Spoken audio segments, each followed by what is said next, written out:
শুরুটা সবসময় কঠিন। তুমি হয়তো এখন ক্লান্ত, পড়তে বসলে মন বসে না, মোবাইলের নোটিফিকেশন, সোশ্যাল মিডিয়া, বন্ধুদের আড্ডা সবকিছু তোমাকে টানে। কিন্তু মনে রেখো, যারা আজ নিজের মনকে নিয়ন্ত্রণ করতে পারে, ভবিষ্যতে তারা নিজের জীবনকে নিয়ন্ত্রণ করে। শুরুতে কষ্ট হবেই, কারণ সাফল্য কখনোই সহজ পথে আসে না। ব্যর্থতা কি শেষ? তোমার হয়তো পরীক্ষায় খারাপ রেজাল্ট হয়েছে, হয়তো কেউ বলেছে তোর দ্বারা কিছু হবে না। এই কথাগুলো খুব কষ্ট দেয়, তাই না? কিন্তু শোনো, একটা পরীক্ষার নম্বর কখনো তোমার ভবিষ্যৎ ঠিক করে না। তোমার ভবিষ্যৎ ঠিক করে তোমার অবিরাম চেষ্টা। পৃথিবীর বড় বড় সফল মানুষরা একদিন ব্যর্থ হয়েছিল, কিন্তু তারা একটা জিনিস কখনো করেনি, তারা হাল ছাড়েনি। পরিবারের ত্যাগ মনে রাখো। একবার ভেবে দেখো, তোমার বাবা মা কত কষ্ট করে তোমাকে পড়াচ্ছেন। হয়তো তোমার বাবা সারা দিন রোদে কাজ করেন, হয়তো তোমার মা নিজের প্রয়োজন ভুলে তোমার বই কিনে দেন। তাদের স্বপ্ন কি? তাদের স্বপ্ন তুমি যেন তাদের থেকে ভালো জীবন পাও, তুমি যেন সম্মান নিয়ে মাথা উঁচু করে দাঁড়াতে পারো। তুমি যদি আজ অলসতা করো, তাহলে শুধু নিজের স্বপ্ন নয়, তাদের স্বপ্নও ভেঙে যাবে। সময়ের মূল্য। সময় খুবই মূল্যবান। আজ যে 1 ঘন্টা তুমি নষ্ট করলে, সেটা আর কোনো দিন ফিরে আসবে না। বন্ধুরা, একটা কথা মনে রেখো, সময়কে যদি তুমি সম্মান দাও, সময়ও একদিন তোমাকে সম্মান দেবে। আজকের 3-4 ঘন্টা মনোযোগী পড়া তোমার ভবিষ্যতের 30-40 বছরের নিরাপত্তা তৈরি করতে পারে। নিজেকে বদলানোর সিদ্ধান্ত। তুমি যদি সত্যিই সফল হতে চাও, তাহলে আজই সিদ্ধান্ত নিতে হবে।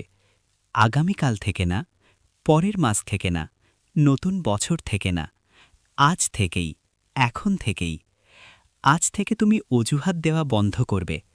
আজ থেকে তুমি নিয়মিত পড়বে। আজ থেকে তুমি নিজের লক্ষ্য ঠিক করবে। লক্ষ্য ছাড়া জীবন অন্ধকার। তোমার কি স্বপ্ন আছে? ডাক্তার হতে চাও, ইঞ্জিনিয়ার, শিক্ষক, বড় ব্যবসায়ী অথবা সরকারি চাকরি? যাই হও, একটা স্পষ্ট লক্ষ্য ঠিক করো। লক্ষ্য ছাড়া মানুষ হলো দিকহীন নৌকার মতো, যেখানে ঢেউ নিয়ে যাবে সেখানেই চলে যাবে। কিন্তু লক্ষ্য থাকলে তুমি জানবে কোথায় পৌঁছাতে হবে।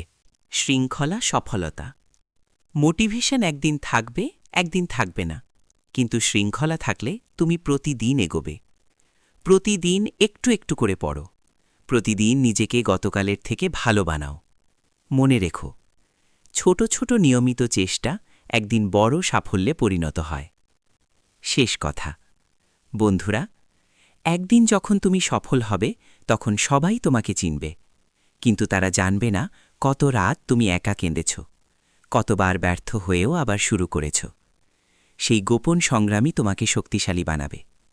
তাই আজ প্রতিজ্ঞা করো, আমি হাল ছাড়ব না, আমি অলসতা করব না, আমি আমার স্বপ্ন পূরণ না হওয়া পর্যন্ত থামব না।